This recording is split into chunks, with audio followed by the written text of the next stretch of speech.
Chioma was just the housemaid. Every morning she swept their floors. Every night she cooked their food. She thought she was nobody in that big, beautiful house. But she was wrong. 16 years ago, on a stormy night in Kironde City, a nurse did something terrible. She swapped 2 babies in the hospital and hid the truth for 16 long years. Today, one blood test was about to reveal her secret, and Chioma's whole life was about to change forever. Stay with me to the end, don't skip this story. Now let's begin. Chioma Eze had scrubbed this family's floors for 2 years, never once suspecting that a single envelope from the hospital lab would tear one family apart and hand her a new one. Chioma dropped the plate. It broke into 3 pieces on the kitchen floor. Her hands were shaking, not because of the plate, because of what she had just heard through the door. The doctor said Nkechi needs blood. Madame Ifeoma cried. But my blood does not match hers. Emeka's blood does not match hers either. How can that be? She is our daughter. Chioma's heart began to beat very fast. She was only the housemaid. She was not supposed to hear this, but she had heard it, and she could not forget it. Something was wrong in this house. Something big, and soon it would change her whole life forever. Let us go back a little to understand how Chioma came to work in that house. Kironde City was a busy and beautiful African city. It was not too big and not too small. It had modern houses with painted walls, tall gates, and flowers in the front yard. It had a big central market where women sold tomatoes, pepper, and fabric. It had schools with children in uniforms, a large hospital called Kironde General Hospital, supermarkets with glass doors, and small cafes where young people sat with their laptops. Motorcycles called Okadas zoomed past yellow taxis. Church bells rang on Sunday mornings, and the sound of the mosque call to prayer floated over the rooftops in the evening. It was a warm city, full of noise, full of life, and full of secrets too. Chioma Eze was 24 years old. She had grown up in a small rented room in the poorer part of Kironde City, raised by a woman she called Auntie Patience. Auntie Patience was a retired nurse, a stout woman in her late 50s who always wore a headscarf and walked with a slow, careful step. She told Chioma that her real mother had died when Chioma was a baby, and that she, Patience, had taken her in out of kindness. Chioma never doubted this story. Why would she? She had finished secondary school with good grades, but there was no money for university. So 2 years ago, she took a job as a housemaid in one of the biggest and most beautiful homes in Kironde City, the home of Mr. Emeka, Obi and his wife, Madame Ifeoma Obi.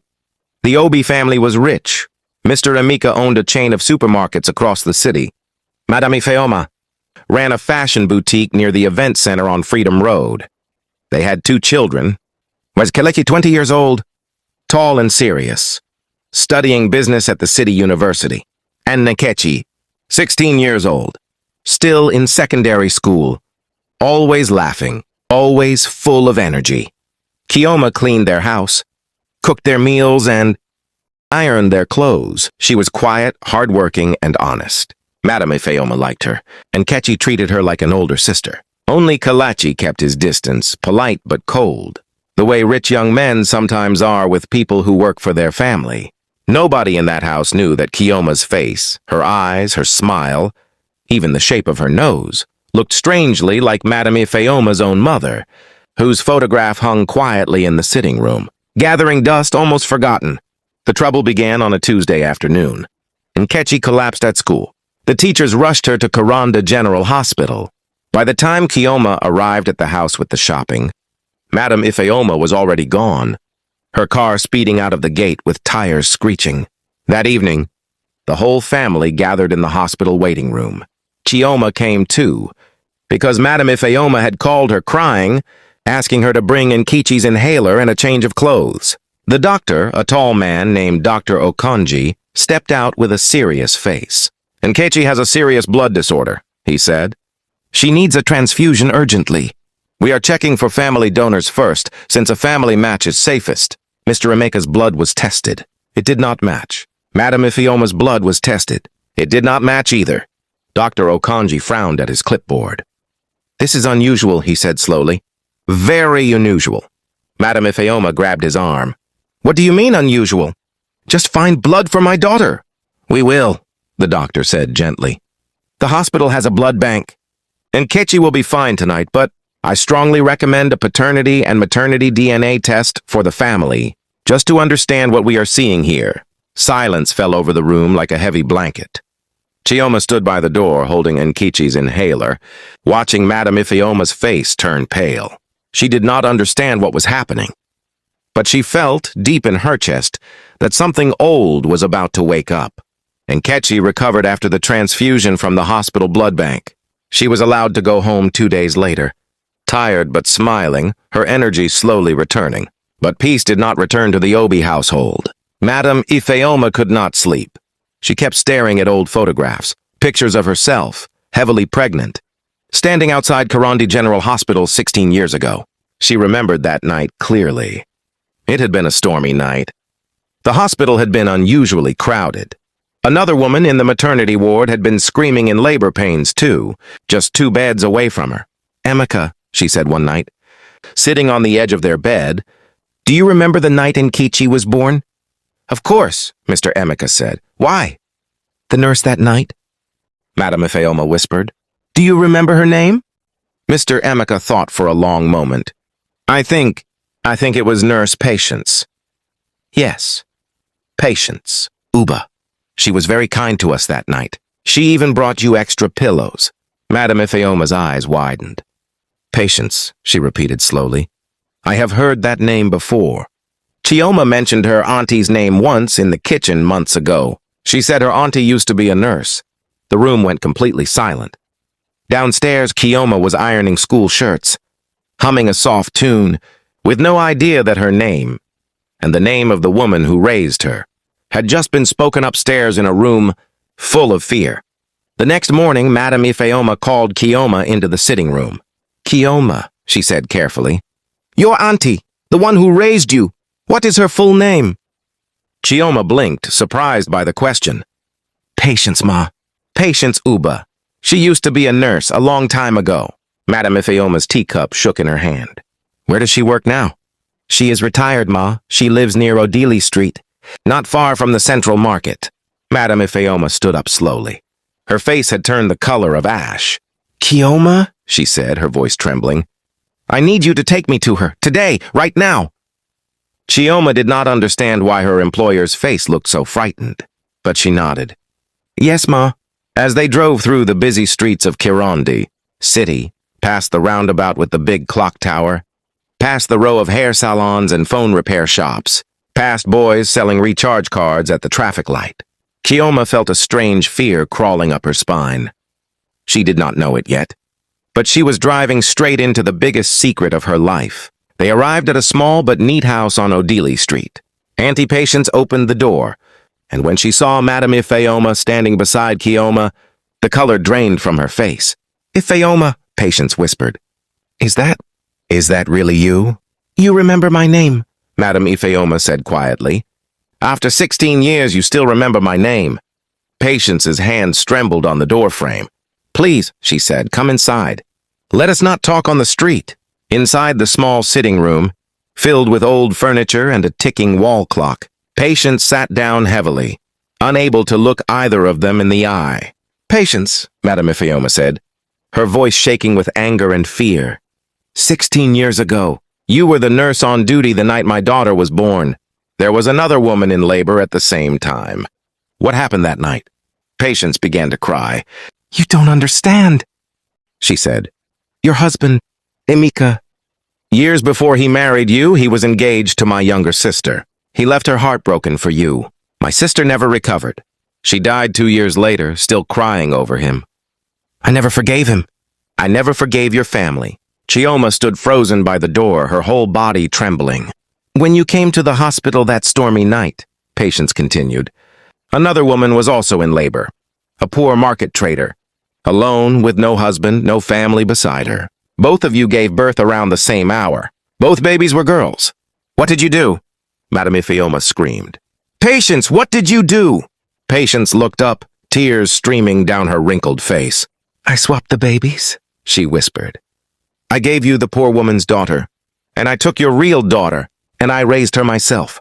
The room went completely silent. Chioma felt her legs go weak. She grabbed the edge of a chair to keep from falling.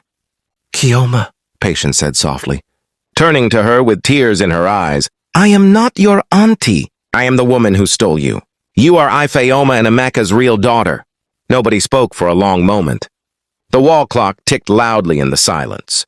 "You are lying," Madame Ifeoma finally said, her voice breaking. "Tell me you are lying, Patience." "I wish I was," Patience said. "I have carried this secret for 16 years. It has eaten me alive. Every time I looked at Chioma's face, I saw your mother's eyes staring back at me. I could not undo what I had done. I was too afraid and too proud." Chioma finally found her voice. It came out as barely a whisper. "Then, who is my real mother? The woman I thought was my mother, who died when I was a baby. Was that even true?" Patience shook her head slowly. "There was no dead mother, my child. I made up that story to protect my secret. Your real mother is standing right there." She pointed a shaking finger at Madame Ifeoma. Madame Ifeoma let out a cry and covered her face with both hands. "And Nkechi?" Chioma asked, her mind spinning.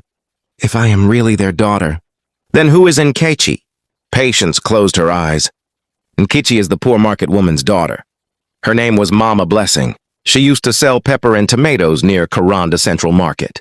I do not know if she is still alive. I never checked. I was too ashamed to face what I had done." Madame Ifeoma stood up so fast her chair nearly toppled over. "We need that DNA test," she said, wiping her tears. With a shaking hand, "We need to know the truth for certain. And then I need to find this Mama Blessing. Nkechi has been raising in my house for 16 years. I love her as my own. But if this is true, she has a mother out there who does not even know she is alive." The DNA test results came back 1 week later, at Dr. Okonji's small office inside Kironde General Hospital. The whole family was there, Mr. Emeka, Madame Ifeoma, Kelechi, Nkechi, and Chioma, who had been invited too, though she sat quietly at the edge of the room, unsure if she even belonged there anymore. Dr. Okonji opened the envelope slowly. "The results confirm it," he said. "Chioma Eze is the biological daughter of Emeka and Ifeoma Obi. Nkechi is not biologically related to either of them." Nkechi burst into tears. "So I am not really your daughter?" she cried, looking at Madame Ifeoma. "Are you going to send me away?" "Never," Madame Ifeoma said immediately, pulling Nkechi into a tight hug. "Never, do you hear me? I carried the pain of not understanding for weeks. But I never once stopped loving you. Blood did not raise you. I raised you.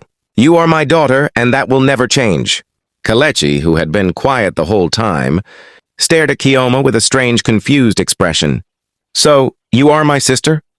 The girl who has been mopping our floors and cooking our meals for 2 years. Is my sister?" Chioma looked down at her hands. The same hands that had scrubbed the Obi family's kitchen floor 100 times. "I did not know," she said softly. "I promise you, I did not know." Mr. Emeka walked over to Chioma and knelt slightly in front of her chair, tears in his eyes. "My daughter," he said, his voice breaking. "Please forgive us. We never knew. We searched for answers for 16 years without even knowing there was a mystery to solve." Chioma began to cry too, all the years of confusion and unanswered questions pouring out of her at taunts. But even in that emotional moment, one thought remained heavy in the room.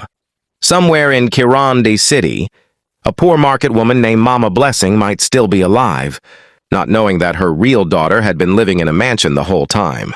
The search for Mama Blessing began the very next day. Madame Ifeoma, Chioma, and even Nkechi, who insisted on coming along, went to Kironde Central Market, asking every trader they could find. Many of the older traders remembered a quiet woman named Blessing who used to sell pepper and tomatoes near the market's east gate many years ago. She stopped coming around when her daughter was born. An old woman selling onions told them, "I heard she left the market stall to another trader." Some people said she moved to work as a cleaner at one of the hotels in town, near Freedom Road. They followed the trail to 3 different hotels before. Finally, at the Palm View Hotel, a manager recognized the name. "Blessing Nekemdirim," he said. "Yes, she still works here. She's in the laundry department. Should I call her?" Chioma's heart pounded as they waited in the hotel lobby.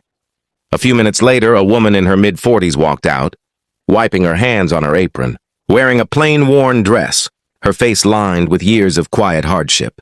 She stopped walking the moment she saw Nkechi. Her mouth fell open. Her eyes filled instantly with tears. "That face," she whispered, staring at Nkechi as if she had seen a ghost. "I would know that face anywhere. I dreamed of it every single night for 16 years. Nkechi stepped forward slowly, her own eyes filling with tears too. Are you my mother?" Mama Blessing could not speak. She simply nodded, sank to her knees right there in the hotel lobby, and reached out her trembling arms. Nkechi ran into them. In the weeks that followed, Kironde City buzzed quietly with the story, though the Obi family tried to keep most of it private.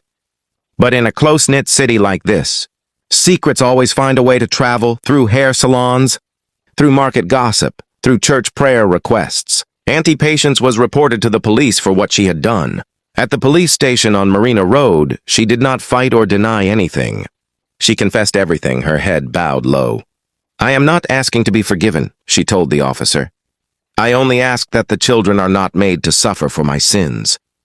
Because so many years had passed, and because both families eventually chose not to press full criminal charges, deciding instead that healing mattered more than punishment, Patience was given a warning and made to publicly apologize to both families in the presence of a city elder and a pastor. It was not enough to erase the pain, but it was a small step toward closing that chapter. Madame Ifeoma made a decision that surprised everyone. "Nkechi will always be my daughter," she announced one evening, gathering the whole family together in their large sitting room. Mr. Emeka, Kelechi, Chioma, and Nkechi, and now Mama Blessing too, who had been invited to visit. But Mama Blessing will never again be a stranger to this family. She will always be welcome in this house as Nkechi's mother for as long as she lives. Mr. Emeka offered Mama Blessing a proper job as a supervisor in one of his supermarkets, far better than the laundry work at the hotel, so she would never have to struggle the way she had for 16 years. And Chioma, the girl who had once mopped these very floors as a stranger, was welcomed home, fully, completely, as the daughter she had always been. "You do not have to work as our maid anymore," Madame Ifeoma told her gently, holding both her hands. "This is your home. It was always your home," Chioma cried, but this time they were tears of joy. 1 year later, Kironde City looked the same as always. Busy streets, honking taxis, the smell of roasted corn drifting from street vendors, church bells and the call to prayer both filling the evening air. But inside the Obi household, everything had changed for the better. Chioma had enrolled at the city university, studying nursing. She said she wanted to help families the way Dr. Okonji had helped hers, with honesty and care. Nkechi still lived with the Obis, but Chevy cited her mother, Mama Blessing, every single weekend, and the two families often ate Sunday lunch together, laughing over jollof rice and fried plantain, as if they had always been one big family. Auntie Patience, now old and quiet, occasionally visited too. Nobody had fully forgotten what she had done, and the pain of her betrayal never completely disappeared. But everyone had chosen, slowly, to let go of the anger, because holding on to it only poisoned their own hearts. One evening, as the sun set golden over the rooftops of Kironde City, Chioma sat on the porch with Nkechi, watching the busy street below. "Do you ever feel angry?" Nkechi asked. "That you lost 16 years with your real family?" Chioma thought for a moment, then smiled softly. "I used to feel that way, but then I remembered something important. A family is not only about blood. It is about who shows up for you, who loves you, who tells you the truth even when it is hard. I lost 16 years with Mummy and Daddy, yes, but I gained a whole new understanding of what love truly means." Nkechi leaned her head on Chioma's shoulder. "I am glad you are my sister," she said. "Blood or no blood?" Chioma wrapped an arm around her. "Me too," she whispered. "Me too."